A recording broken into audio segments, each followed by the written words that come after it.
Hello friend जय जगन्नाथ आपन स्वागत आउ एक न्यू ब्लॉग रे मु आशा करछि आपन समस्त भलर थिबे। आजिकार ब्लॉग टी होछि आग्रिया महोत्सव डे 4। आज डे 4 रे हमर सिद्धांत आसुचंती हम आग्रिया महोत्सव को। आज डे 4 रो केमती रहिबो प्रोग्राम टा आउ डे 2 पाखरु प्रोग्राम रो वीडियो अपलोड हेछि आपन माने देखिबे चैनल ले एनबी क्रिएशन यूट्यूब चैनल ले।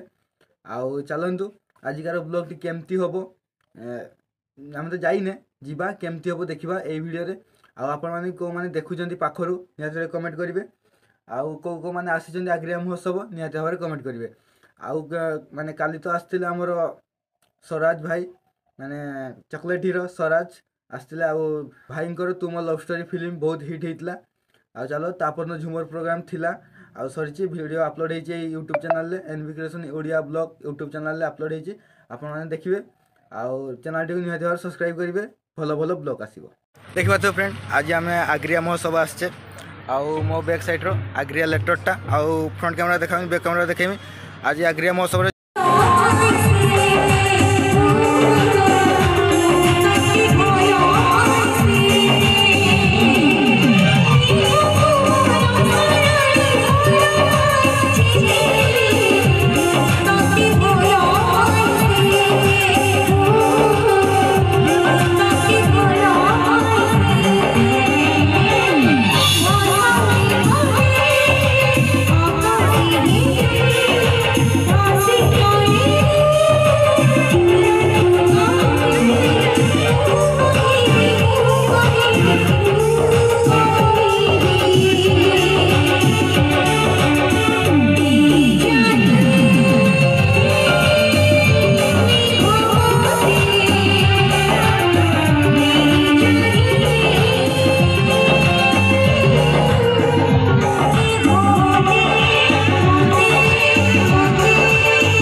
आमे तले को जीवा टिके नाचिबा प्रभु श्री रामचंद्र के गीत ना कोन कहउछंतु टिके समस्त छिड़ाई पड़न दिया छिड़ाई पड़न आग्रिया महोत्सव समस्त छिड़ाई पड़िबा जीवा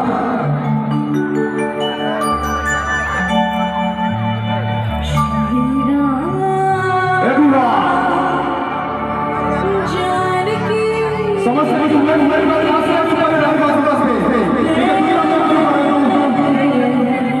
everybody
ଆଗ୍ରିଆ ମହୋତ୍ସବର ଆଜି ଲାଷ୍ଟ ଡେ ଥିଲା।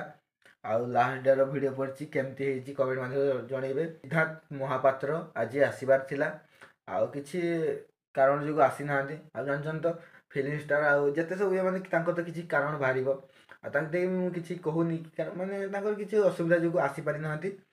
ଆଉ ଆଜି ଲାଷ୍ଟ ଡେ ଥିଲା, କେମିତି ଭିଡ଼ିଓଟା ହେଇଛି। ଆଉ ଡେ 2ରୁ ପଡ଼ିଛି ଭିଡ଼ିଓ, ଆପଣମାନେ ଯାଇକି channel NB creation YouTube channel, NB creation Odia blog YouTube ଚ୍ୟାନେଲ୍ରେ ଯାଇକି ଦେଖିପାରିବେ। ମାନେ ସବୁ ଭିଡ଼ିଓ ପଡ଼ିଛି, କେମିତି ଲାଗିଲା ନିହାତି ଭାବରେ କହିବେ। ଆଉ ଭିଡ଼ିଓଟି ଏଇଠି ଏଣ୍ଡ କରୁଛେ। ଭଲ ଲାଗିছে ଯଦି ଲାଇକ୍ ସେୟାର କମେଣ୍ଟ ନିହାତି ଭାବରେ କରିଦେବେ।